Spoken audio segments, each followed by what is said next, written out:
This election season has seen a slew of campaign commercials over the air and online. And on their ballots, Oregon voters will be deciding if the state should be able to regulate the donations and the spending to make all that political messaging possible. KEZI 9 News anchor Chris Lewinberg breaks down the measure and what exactly it aims to do. 2018's gubernatorial race between Kate Brown and Newt Bueller was the most expensive in state history, with the two spending a combined total of $30 million. Now, supporters of Measure 107 say it's time for Oregon to stop being known as the Wild West of campaign finance. Oregon State University political expert Christopher Stout says that Oregon is one of just a few states without campaign spending and contribution limits. There's been an increase of spending across the nation in campaigns and elections. And the fact that there's no limit means that Oregon is ripe for outside spending. The measure has seen support from many Oregon state legislators, both Republican and Democrat. Stout says the negative effects can touch the political process, no matter the party. And just one or two individuals can have an outside say in the electoral process. The Yes on 107 campaign says that the ultimate losers when it comes to campaign finance are working Oregonians and minorities, whose small dollar donations make less of an impact and whose campaigns may have a hard time attracting big dollar donors.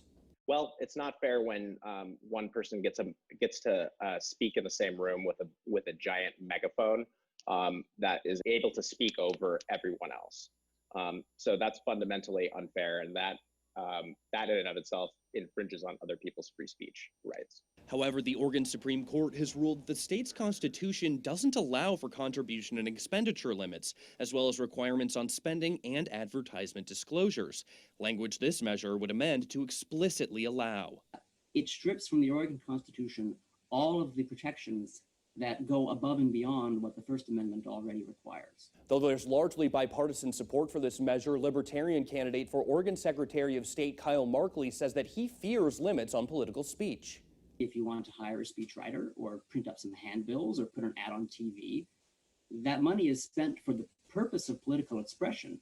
Without that money, the expression couldn't take place. Markley says that third-party candidates sometimes rely on large dollar donors, and limits could lead to a less diverse marketplace of ideas. I look at these attempts to regulate campaign finance, and I view it, frankly, as censorship. Officials say that if passed, the measure won't have a financial impact on state or local government. Measure 107 would simply amend the Oregon State Constitution to allow for campaign finance laws. There are none on the books except for in the city of Portland, so it would be up to state legislators to decide if and when they want to pursue campaign finance laws. Reporting in the newsroom, Chris Lewinberg, KEZI 9 News.